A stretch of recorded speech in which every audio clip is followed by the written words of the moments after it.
Welcome back to the Smugglers Den. This is episode 12. I'm your host, Tiny Grimes, and this week I am joined by a guest host, John Bruno, from our local Star Wars Destiny scene. Before we start, though, as always, I want to thank swdestiny.com for hosting the Smugglers Den. It's a great site to find all kinds of Star Wars Destiny information. I'd also like to thank brokenegggames.com. You can go there, do all your shopping. When you check out, put TG Games in the discount code coupon to help out the channel. Also, you can go to Patreon, Tiny Grimes. And I'd like to thank real quick John, Steve Harvey, Dan, Bill, and all the other new pledges this week. It's been great growing, doing all kinds of fun stuff over there. Got a tier list going on. And it is time to bring in my dear friend John Bruno. How you doing, man? How's this week for you with Star Wars Destiny? Oh, another fun week, Tiny. Another fun week playing the game. I hear you. Was there a deck you focused on this week? Well, there were two decks I focused on. The last few tournaments I played in, I've been playing a Django variation, sometimes with E-Virs and other times with Trooper ×2. But this week I wanted to play a light side deck, and I was ready to play either Rey Han or Rey Qui-Gon, both E's on both of those. You said something really weird. You said light side. There's heroes? I thought it was just villains. I know, that's what I thought too. And I thought there were, I didn't even realize there were blue cards in this game. Yeah. So that was kind of new to me too, you know? So yeah. That was kind of different. But it was fun playing with blue cards and seeing some of the things that they are capable of doing. Yeah, I had a similar thought this week. I've been so villain-centric. I decided to broaden out a little bit. We have a Han Rey player in our meta who has been doing really well with it, and I've been liking his approach to the deck. And so I decided to play Han Rey as well this week. And my thought was this. I've been looking for a card to pair with Second Chance since the game dropped. And the more I've thought about it, the more the answer seems to be Han with Infamous. So that you're able to not only loop Second Chance, but every time you play Second Chance, you get a shield. So now you basically get, instead of 5 health, you get 6 health just from playing a Second Chance or activating a Second Chance. And that's pretty dang strong. Yeah, what I think is I really like a lot of the 3-character decks because of the extra health you get. But by playing Second Chance, it is like playing a 3rd-character deck. Yeah. Or a 4th-character deck, depending how many times you get to be able to play Second Chance in the game. Yep. So before we talk about Han Rey, which we're going to do today, we're also going to talk about the new spoilers that happened. Let's talk real quick about our tournament. I like to just go over a little bit each week so we kind of get a feel for where we're at, what we're doing. Like I said, I decided to play Han Rey this week. It went pretty well. I won my first game without too much trouble. My second game, I actually lost to a player who I wouldn't consider to be, in the top 4 or something of our meta. He's still a fine player, and he was playing 2 troopers, a Night Sister, and Bala, and I was basically owning him. I killed 2 of his guys immediately. A third was on life support. Han was doing fine. I had a couple shields on him. He had 6 damage, but I had Second Chance coming. I was digging for it. I knew it was coming. And he put down a second backup muscle, was able to trigger them both, and then threw down a Power of the Dark Side out of nowhere and just, boom, rolled that Stormtrooper blanket. Han was dead. And I was shell-shocked. I couldn't believe he was dead. And guess what the top card of the deck was, John? I'm going to guess a Second Chance? You would guess correct. So had I lived one more turn, I win the game easy because I just start looping it. We had the graveyard. He would have had no chance. Instead, out of nowhere, he killed him. And to me, the lesson there is bad cards can be awesome, right? Like Power of the Dark Side in this meta that's so fast, it's way too slow, it's way too expensive. But you know what? There's times when it just beats you. Absolutely. All right, so I lost that round. I was really sad. My chances at winning the tournament are over. And then in round 3, I got paired against the unbeaten John Bruno. We had 3 undefeated. Someone had to get paired down. John gets paired down. And John, how'd that round go for you? kind of like you and that player in the second round, where you know that you're the better player, and you sometimes get paired down, and just sometimes the better player pulls it out. But other times, Huh. occasionally, Hmm. the lesser player pulls it out. Hmm. So yeah, Interesting. it was a little rough. That's funny But you because did.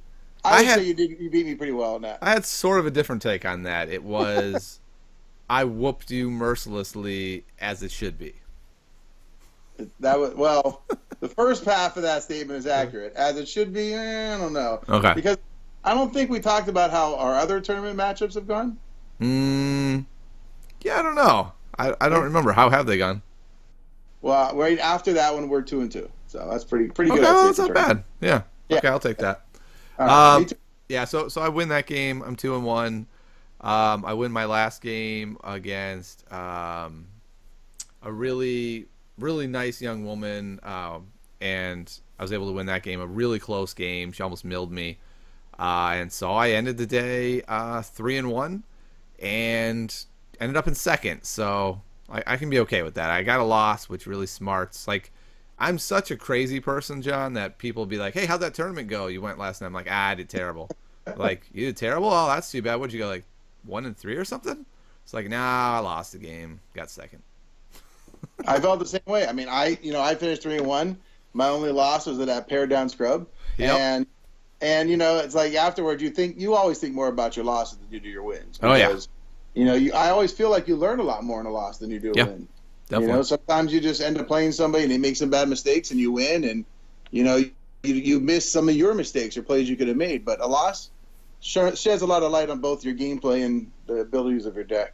Yeah. Those are, and that's what I was talking about. When you're actually testing, you want losses because that's, at least for me, I have a much easier time identifying my problems during losses. You can do it during wins, but it's harder. I'm going to say something else too, and I mentioned this the other time I was on, and I mean it's the thing I probably respect about you the most. I mean, besides your gameplay, which is, the best there is out there that Whoa. I have played against. Whoa. Okay. Yeah, I'll take it. I'm giving you props here, so you got to suck this up here. No, the truth is that, I mean, you're a Greek player, but besides that, I really feel the thing I respect is that the fact that you're willing to try different decks. I mean, this is the third straight term where you played a third different deck. You went from playing control decks, then you went to a Django deck, then you went to trying something brand new. You played the Dooku and Kylo deck last week, and this way you played this deck. And like I said before, I think that's the thing that's going to make somebody a better player. As more cards come out and the pool gets bigger and you expand to other decks, it's going to make you better when those cards come out, because you've already had familiarity with other cards that have been in the first pool, where people have been playing the same deck overall. You don't really know how good a player you are. You just know how good that deck is and how good you know that deck, how well Yeah. you know that deck. And when other cards come out, you're going to be behind the curve because you haven't already expanded the pool of what you're playing with now. Sure. And that's where I think some people, I mean, I feel like I could have played Django Veers or Django Variation for a long time, and it's a lot of fun, and it does a lot of damage, could win a lot of games. Yep. I've had lots of success with it, but that's why I wanted to try a different deck this week and went with the light side deck. So I want to keep doing that for the tournaments, because all we're playing is casual tournaments. We're not playing for anything serious. There's nothing on the line. There's not even like a game night kit right now. It's just kind of like store credit thing, not that big a deal. It's kind of cool. So it should be fun and casual to Yep. learn new things about different decks. That's been my theory as well. When there's something big on the line, I'll buckle down and try to figure out what I think is the best. Right now, there's so many good decks. FFG's done such a good job here of putting lots of good combinations together that I want to try a lot of them. So, John, let's talk about your day then. How did you do? You said you went 3-1. What was the deck you played? So I played Qui-Gon Rey, and it was a lot of fun. I mean, I hadn't played a mono color deck before, so that was new, and I wasn't sure how it was going to go. And since most of my tournament decks have been variations of Django, I never played with blue characters. I hadn't tried anything with Dooku or Vader or Kylo, so that was kind of different too. And actually, it was a really fun deck. I was really surprised at how much damage you could roll out. The thing I liked about it the most was the number of dice you get to roll. Like you and I talked about before, off air. I think the more dice you give yourself a chance to roll, the better you're going to do in the game. The more damage you can do, the more flexibility you have. people manipulate one die, you have ways to manipulate another one. So it was kind of, fun to roll so many dice. And also the thing I liked, besides Rey's cool ability where you get another action after you play an upgrade on her, being able to like incrementally increase your upgrades because, you're overwriting. Like you're starting off with ones with data pads, and then you're going to twos with Rey staff, or even a couple cards I kind of discounted at first, like even like Jedi robes. That's pretty neat. Then going up to 3, and you're getting a fourth throw. Like if you go first turn data pad, you can play a fourth throw. If you get it binds all things out too, because those blue upgrades are so nice. You're playing a fourth throw for 1 in the second turn, and to be able to play it on her and lead off with her and roll that special and have it sitting out there before your opponent even rolls, it totally changes their plan for the turn. Oh yeah, it's really annoying. Yeah, definitely, and to be able to even reset that die. That's something that I said I hadn't thought about before, but Jedi Robes has a focus on it. Yep. And you also have a nice blue event that only is available in the starters that lets you change that die too. Yep. Use the Force. Yeah. Correct. What do you think of the deck? For me, I played the deck quite a bit a couple weeks ago. I personally feel like it's the fairest deck and the most overrated deck. Like I think it's fine, but I just think it plays too fair of a game. What was your take on that? Did you think it was too fair? Or did you feel like it was so powerful that it made up for that? Well, one of the things that makes Rey Han, which we'll talk about a little bit more, later, is that just to be able to speed the cheats that you get. That's also great about Django. You have his cheat ability, and anything with ambush is great. And Rey gives you that with hers, but you don't get a ton of cheats in that deck. But I agree with you. I think it's a very fair deck that potentially can roll out lots of damage and has lots of tools, and it's a fun deck to play. Like you talk tiers, levels of deck. I wouldn't say it's a tier 1 deck. I don't know if it's 2 either. I might call it the 1.5, like somewhere between.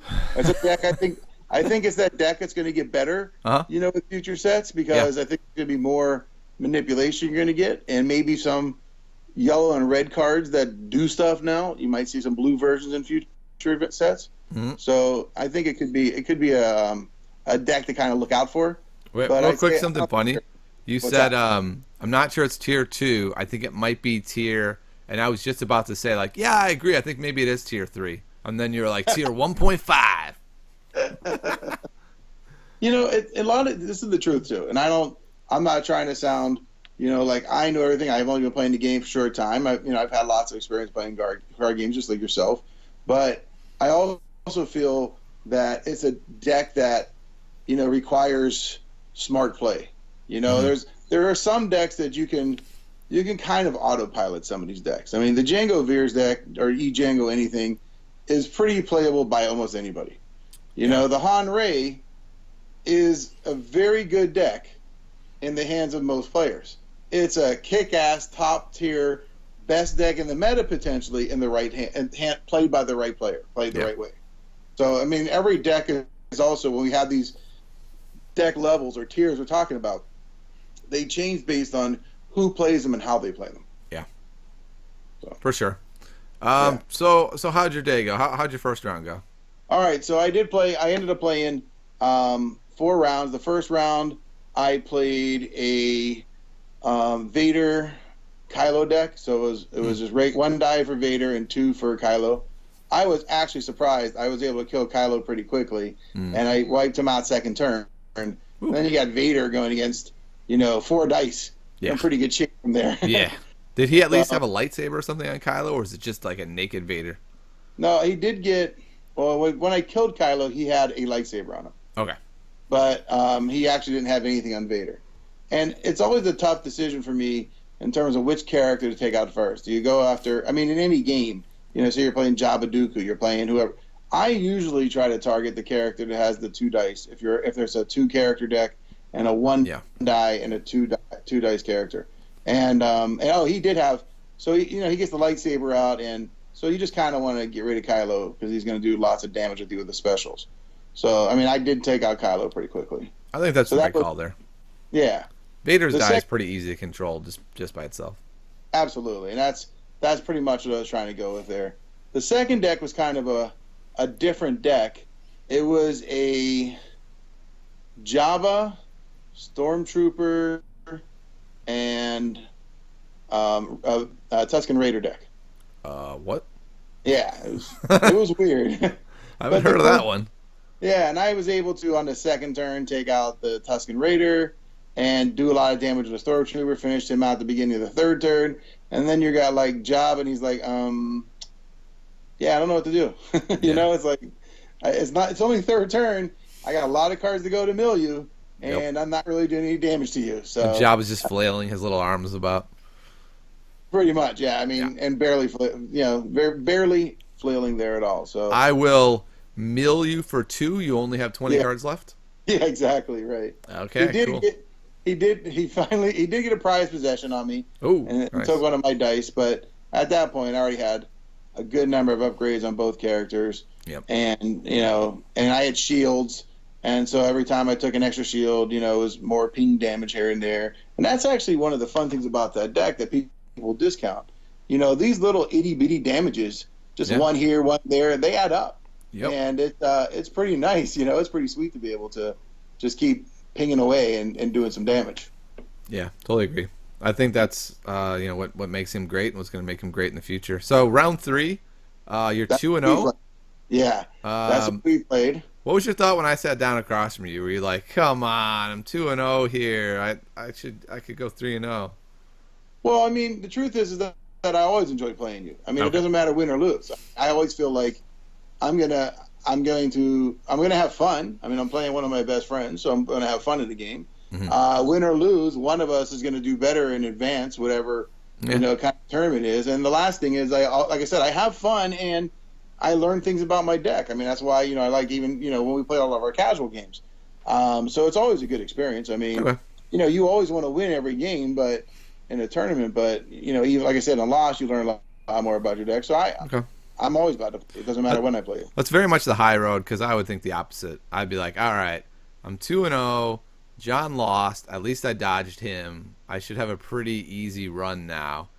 And then if I paired with you, I'd be like, come on. Well, what did you say? What did you think when you sat down against me? I thought I had a similar thought. I was like, come on, man. I'm 1-1 and I'm getting the undefeated John. This ain't right. I mean, the truth is, if I was going to play, I want to play you in every tournament, but I want it to be the last round. Yeah. Because that would mean both of us were undefeated. Yep. So that is, I want to play you every tournament because I know if I'm playing you, I'm probably doing well too. I don't mind those tournaments where we both go 3-0 and then I win it on tiebreakers. Those are fine too. But then I win it when we actually play to battle for the end. That did count. You know that. Come on. All right, so you're 2-1 now. You're going into the final round. A lot on the line here. You could easily get second. Who are you playing now? All right, so I'm playing a Kylo Dooku deck. Oh, Elite Kylo, Elite Dooku. My deck. But it wasn't Elite Kylo, Elite Dooku. Oh. It was Kylo, Dooku, and let me think who the other one was. A Tusken Raider. It was like single die of each. It was something really surprising. That is surprising. I mean, it's cool because you get all those awesome yellow cards. It's really interesting. Right. But it was again one of those things where, I killed Kylo pretty quickly. He was dead. I mean, I did like 8 damage in the first turn. Oh my! And I rolled pretty well, and it was awesome because the best part about that is you're playing, that card, use the Force is actually pretty surprised. I'm making him do all this manipulation to my dice. Yeah. I'm sitting there with 2 modifier sides. He keeps turning my melee side. I pretty much wait till he wastes money. He's out of turns. He claims the battlefield. Yep. I'm sitting there with the credit. I use my credit. And I turn it to a 2 side for melee, and I'm already doing 6 melee damage on 1 attack, and then I had like I did 2 on something else. Oh, shields! I must have done something on shields. Yeah. So anyway, it was it was a lot of damage on Kylo. Took him out second turn, mostly damaged the Raider. Third turn, he's gone. Now it's just, you only have Dooku, and he's not really doing a whole lot against you. And I gotta say, the way the deck seems to roll for you. This sounds like a way better deck than it rolls for me. I'm not killing a dude turn 2 and a dude turn 3 when I'm playing this deck. It's more like, wadoosh, wadoosh, wadoosh. Okay, I got 2 shields and I do 1 damage. Okay, cool. Let's move on. Yeah, the only game that I didn't get a good start in terms of getting, solid upgrades and doing stuff was against you. Yeah. That's how it goes in a lot of games too. You're gonna have games where you just don't draw your upgrades. You just don't roll well. That's part of the Yeah. game too. Yeah, I remember our game was weird. It looked like you didn't even have upgrades in your deck. And it's funny because counting the 4 that I have for my characters, I have a total of 20 dice in that deck. Wow. I know, it's crazy. So it was weird that game. All right, so you went 3-1. I forget what'd you end up, like 4th or 5th or something, tied for 3rd.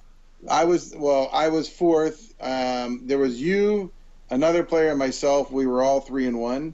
Okay. Oh, the 3 of us. I guess are 3-1. So I ended up 4th based on tiebreakers. Yep. The guy who beat you ended up 3rd place, and I was 4th place. Gotcha. Yeah. So basically, me getting paired up against you vaulted me ahead of you on tiebreakers. Exactly. Right. I'll take it. And because I played that scrub 3rd round, I got dropped down in tiebreakers. Yeah, it's rough sometimes, man. So that was at Paper Heroes Games. We're there every Wednesday. Come on by. We have a tournament every Wednesday. Have a lot of fun. So John played Qui-Gon Rey. I played Han Rey.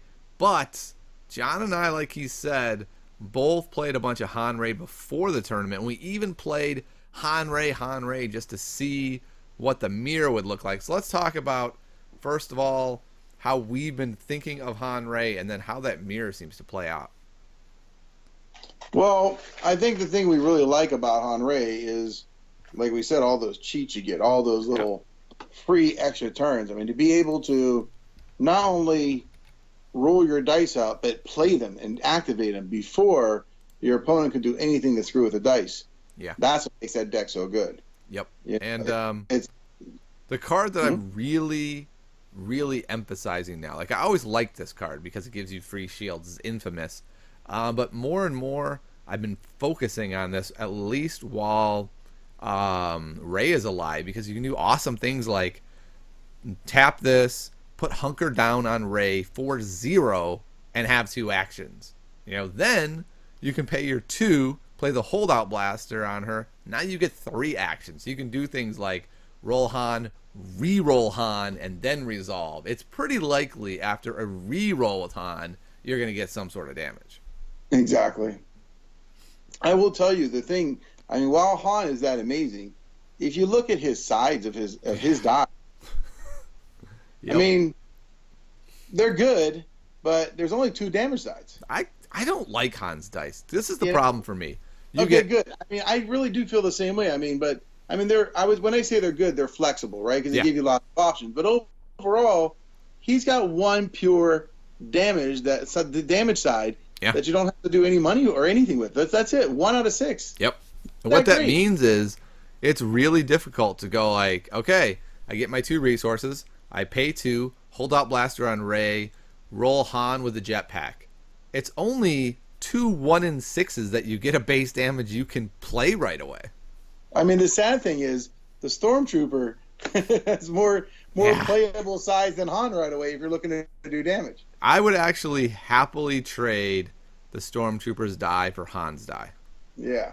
Which sounds insane.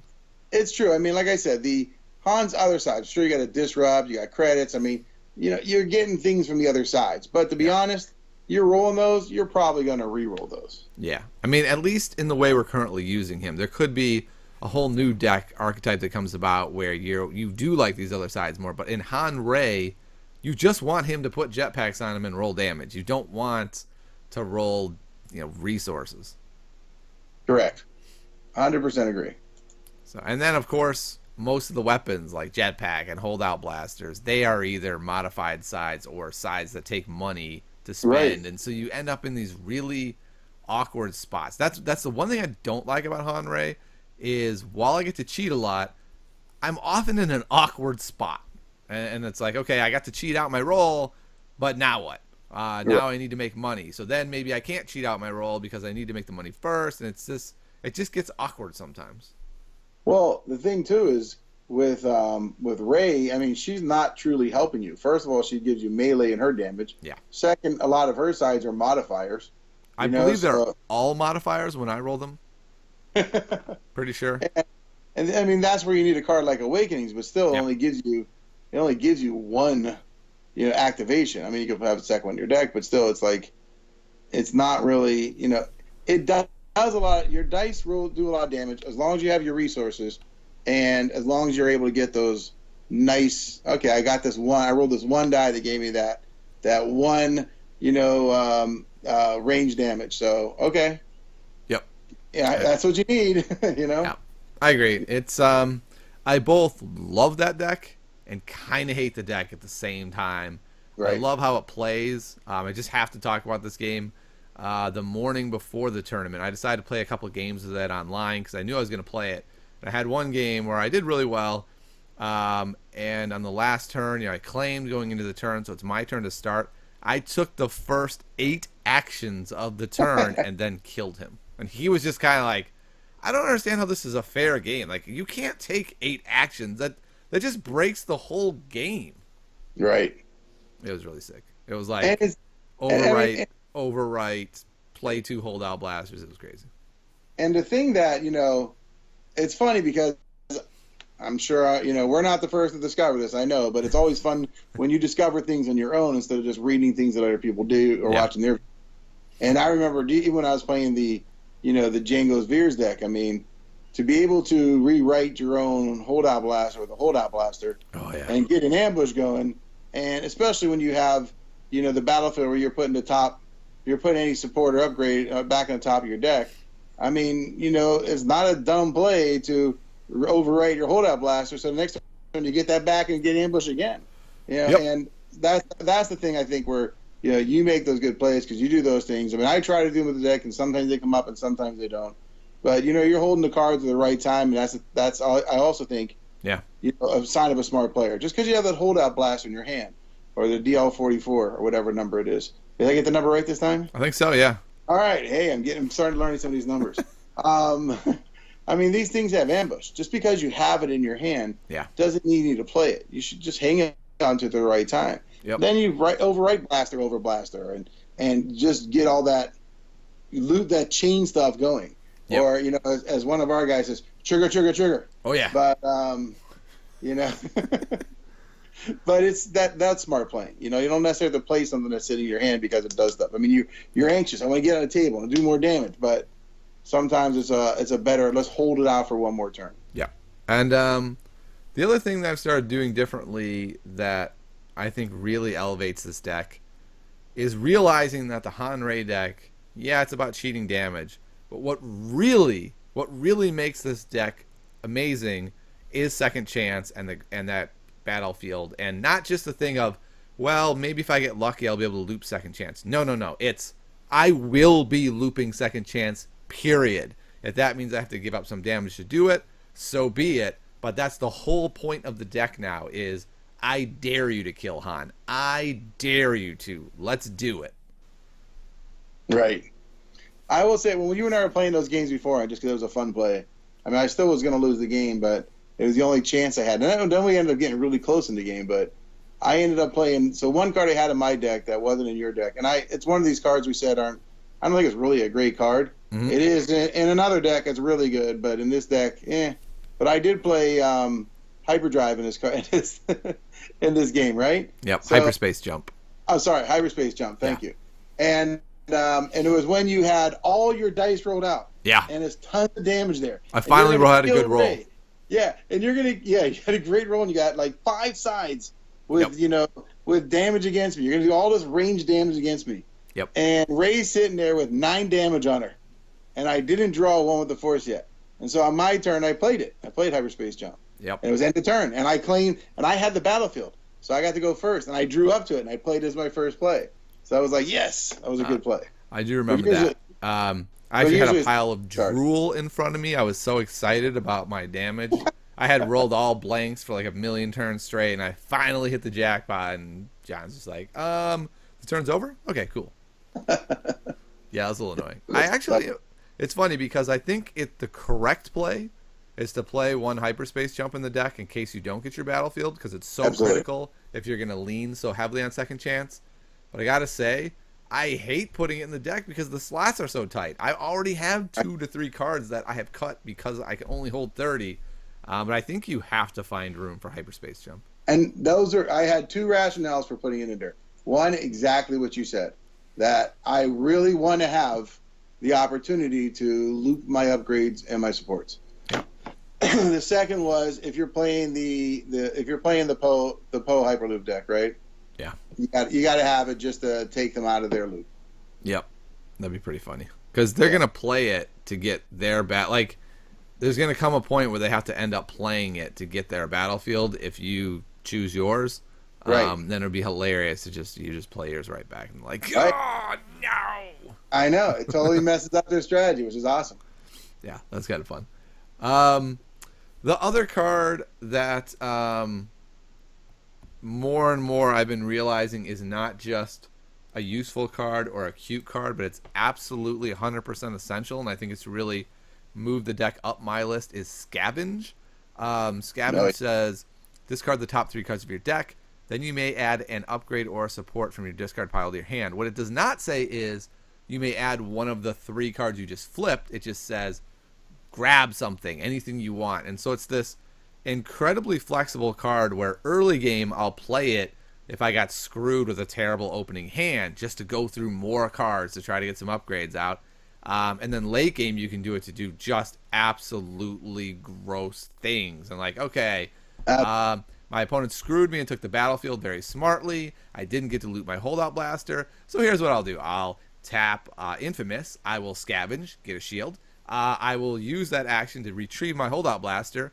I will take my extra action to stick a holdout blaster on Rey. I now have 2 actions. Haha, you didn't think I had that, did you, smart guy? And then I'll roll Han and kill you. Well, see, you just, by talking about that, you just realized or said something that people maybe don't realize about that deck and why that deck is so good. You are going to roll out all of your dice and get all your actions done out of the way, but you probably will be done first and will claim the battlefield first. Yeah. So that's pretty strong, to be able to do that stuff. But you're right, Scavenge is huge in that deck. I mean, just a fishing card to go for a few more cards there, and the fact that you can get any card in your discard pile is pretty awesome. Yeah. And I do have one, and I think you'll agree with me on this. Pro tip: play on the card. Make sure you have at least 3 cards in your deck before you do it. That is definitely a good pro tip. I do want to give credit where credit is due. I'm sure lots of people have been playing this in their Han Rey and been talking about how great it is, but I hadn't seen that or been disregarding it. But there is a player in our meta who plays Han Rey exclusively, and he had been using Scavenge to great effect. That's Austin. And so that is where I saw it used to great effect and said, you know what? I overlooked this card. I can admit when I've overlooked a card, and I'm sticking that in. I agree. And Austin plays that deck very well. I mean, he does really well with it. And, he's really, I think, championed that deck pretty well. Yep, definitely. So let's talk real quick then about the mirrors, since we actually played a couple mirrors. Yeah. It was interesting because I actually thought both of the mirrors would come down to some crazy looping of second chances and one of us being forced to take the battlefield really early. I didn't actually find that to be the case. I was able to beat you before we got to that point. Do you have any insights into maybe why that happened? Well, I mean, so we have 2 games to go on, right? So it's a small sample size, but like I said a little earlier, I really feel that whoever won the initial roll was at a huge advantage. Mm-hmm. Because no matter what, you're going to use the battlefield you want. We're both using the same battlefield. Yeah. So, by winning that die roll and being able to pick the other person's battlefield and to be able to put 2 shields on your characters early, huge. And who did you put them on, John? Who did I put them on? Who should you put them on? Oh, who should you put them on? Yeah. You should definitely put them on Rey. Yeah. Because, Han's going to pick up shields along the way.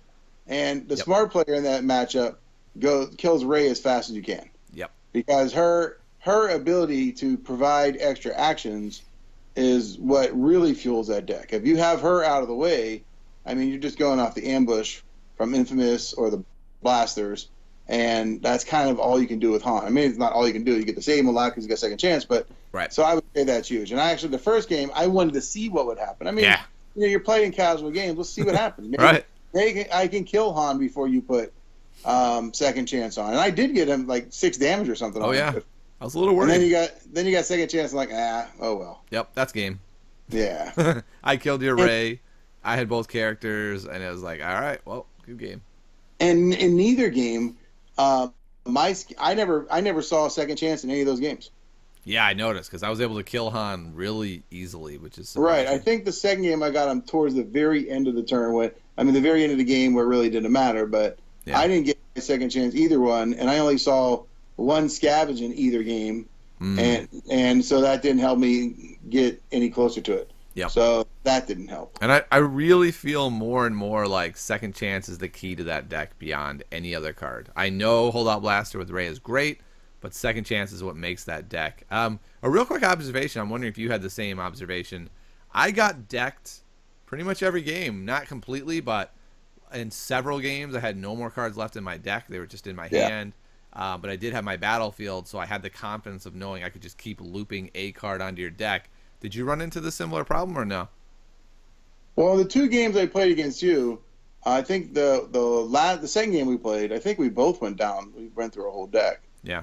That's when I ended up getting second chance. Then you're saying with two second chances, great. But Sure. but anyway, it's you usually every time I played that deck, I've come either very close or have gotten all the way through my deck.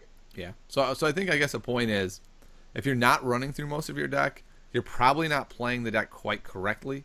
Right. And this is a change I've made. It's just really ditching stuff for rerolls and not being afraid to go something like, I'll play my Holdout Blaster to get 2 actions, and then I will immediately overwrite it with a DL44, or overwrite with another Holdout, overwrite it with another DL44. I now have 4 actions, and just not being worried that you're just whizzing through your deck. You just have to do that, I think. Right. And I may have seen when Austin's played it too. He usually is pretty much Yeah. done with his deck too towards it. Because you get, and the truth is, it's not like you've had lots of turns. You're just ditching a lot of cards. I mean, Scavenge gets rid of cards too, so Yep. That's you are 6 just right there. flying through cards. It's not really lots of turns you're having. As long as you're generating a damage and you have the opportunity to be able to trigger your battlefield, you're in pretty good shape, really. I mean, I'm not too worried about it. And what you said is true, that you are going to re-roll a lot because, like we said earlier, you don't always have the best sides on those dice. Yeah. I haven't played against a really aggressive Padme mill deck. I'm a little worried about that. Like a Padme, Akbar, second chance kind of deck. Yeah. I'm not sure you can kill Padme before you mill yourself. It's interesting. I've been mostly playing, I have been playing, aggro decks, where when we play Game of Thrones, I love playing control decks. Yeah, same here. It's nice to try something different. And I actually would highly recommend, somebody new to the game to play aggro, because you got to see what that style is like and try to do as much damage as you can. But Yeah. I see myself gradually shifting over, and then not too far from now future, to control. I mean, I really want to work. I've been fooling around with ideas with, both. I mean, we still have the same characters for a little bit more, not that much more, but Dooku, Padme.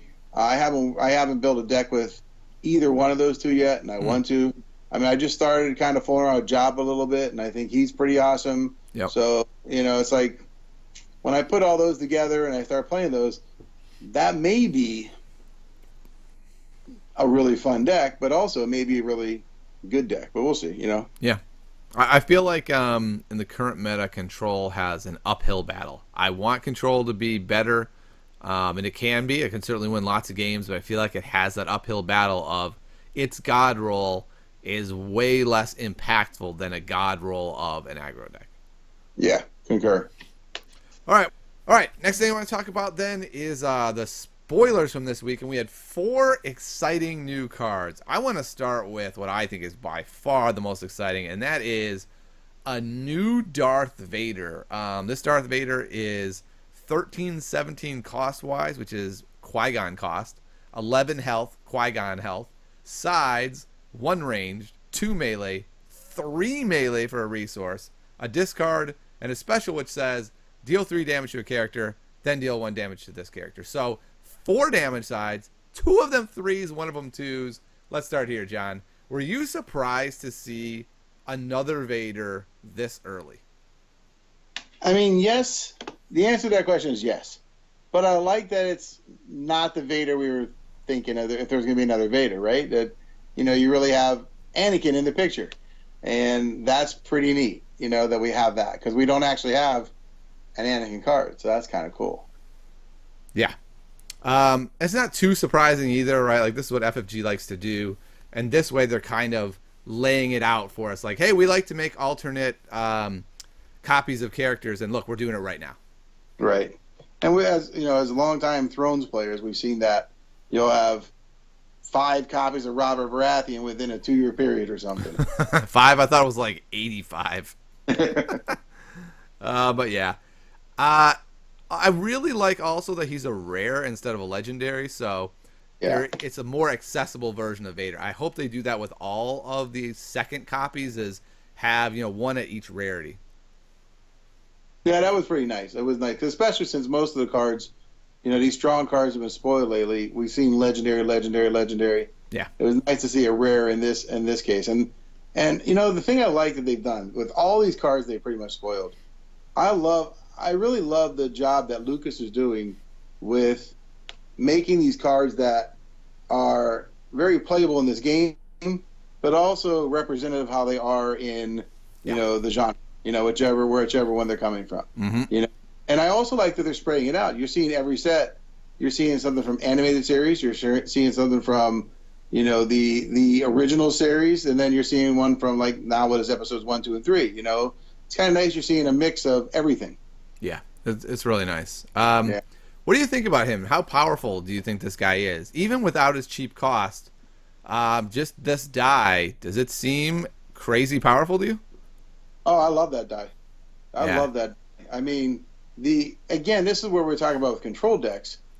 The side that I think people, I mean, they know it's good, but they don't really play enough with is the focus side, right? Mm-hmm. You pair him with a character with focus, Yeah. and you can manipulate it to that amazing side.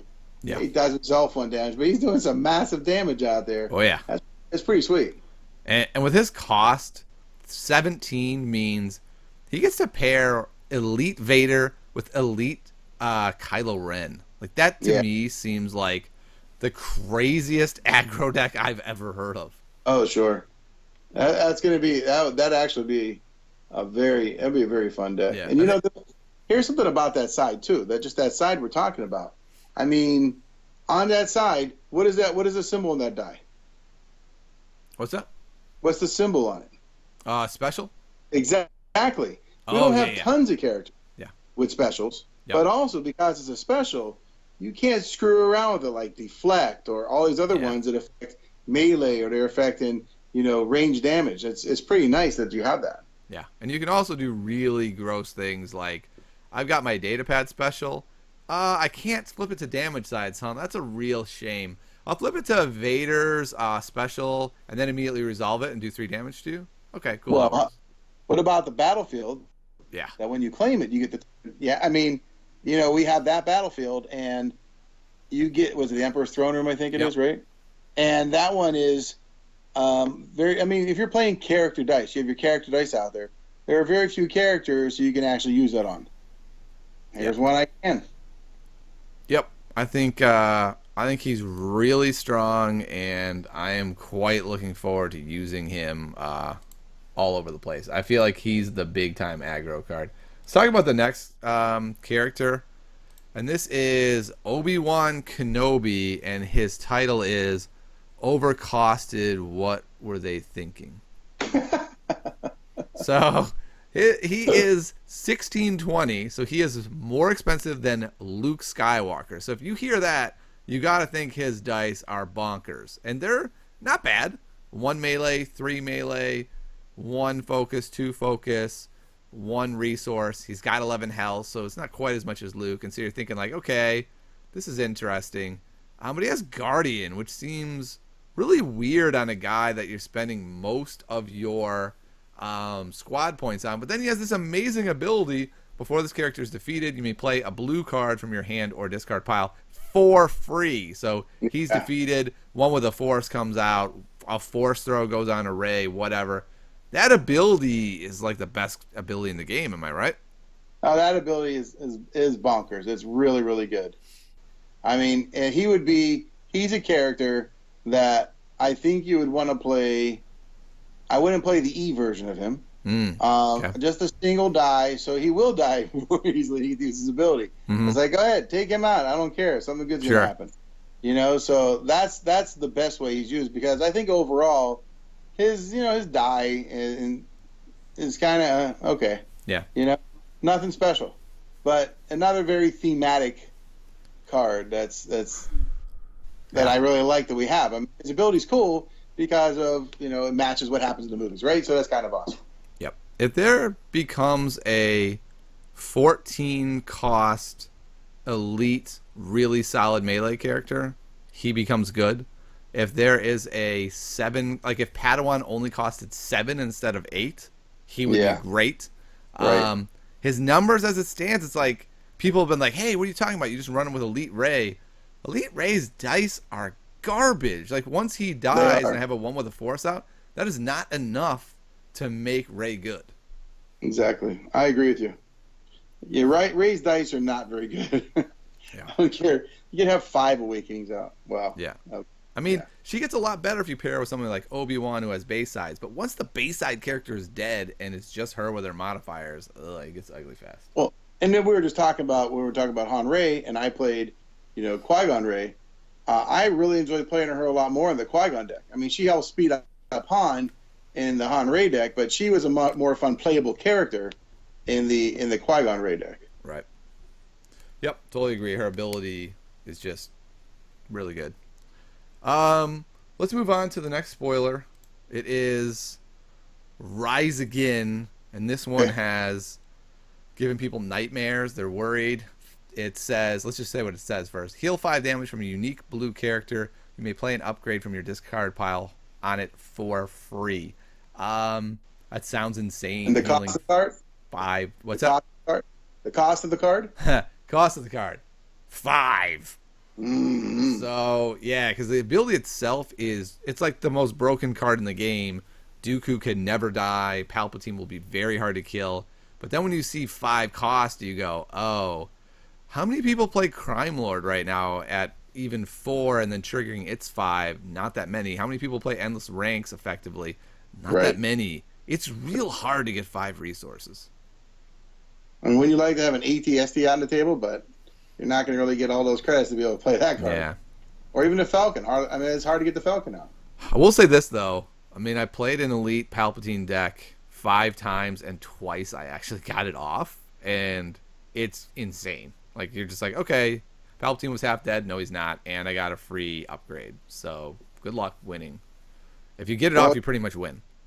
Again, if you are putting on your deck, just like when you play the other cards, the other big expensive cards, you have to put ways in there to gain credits.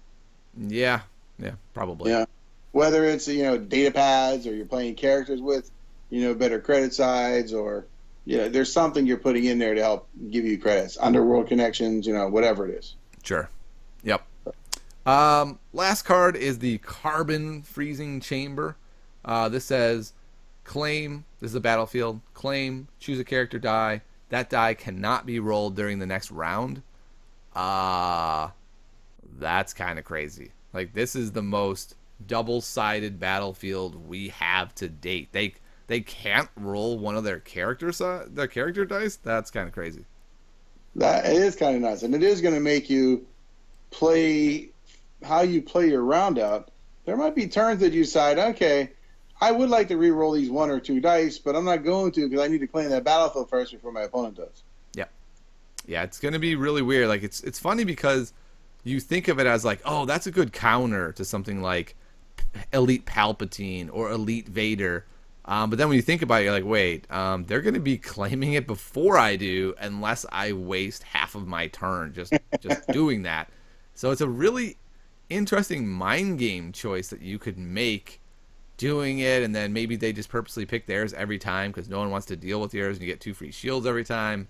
I don't know. It's going to be a really interesting one. I can't wait to see what deck it goes in, because if it goes into a deck consistently, dang, that deck's going to be scary.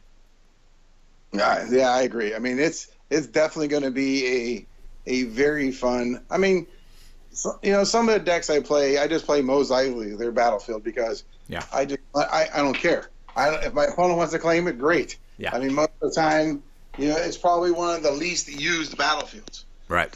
in terms of playability. But I think that when the second set comes out, you're going to see a lot more people putting thought into the battlefield they use and efforts to really claim their battlefield too. Yep, I agree. I think, especially since the second set, Lucas has said they're trying to make more focused characters, and what I mean by that is like this guy does damage, so he has lots of damage sides. This person mills, so it has more mill sides. When you have decks that are more streamlined like that, I think battlefields that interact well with that deck will be more common. Whereas most of the characters now are kind of like does a lot of stuff, and then the battlefields kind of are flexible, and so it's going to be real interesting to see how that shakes out next set. Right, exactly. I agree. All right, well, that's all the time we have today. I want to thank John so much for stopping on by. Thanks for being a great co-host, and remember, you can go to Patreon, Tiny Grimes, if you want to support the show. You can go to brokenegggames.com and put TG Games in the discount code coupon when you're done. And John, is there any special place they can find you on the internet? Do you have like a Barbie podcast or anything you want to unveil today? No, nowhere special. I mean, I'm probably out there somewhere in the the sphere, the interwebs, I guess. I don't know, but Okay. Funny right now, it's kind of secretive, to be honest. Okay, well, if you want to track John down, contact me, and I'll pass it along to John. And no, one place you can find me, though, is Wednesday nights when you and I are out there at Paper Hero Games up in Sherman Oaks. You should definitely come out and play with us on every Wednesday night. We have a great store to play at. It's really well kept and well managed store. We're building up a pretty strong community of players there, and we'd love to see you come out and join us. Yeah, we really are. I mean, that group is... I really look forward to Wednesday nights because I know, if nothing else, I'm going to get a lot of good games in. Yeah, absolutely. Lots of good players. Yep. Pretty happy. And I see our player group getting better and better each week, too, which is a lot of fun. Oh, yeah. All right, guys. Thanks so much again, and we'll see you next week.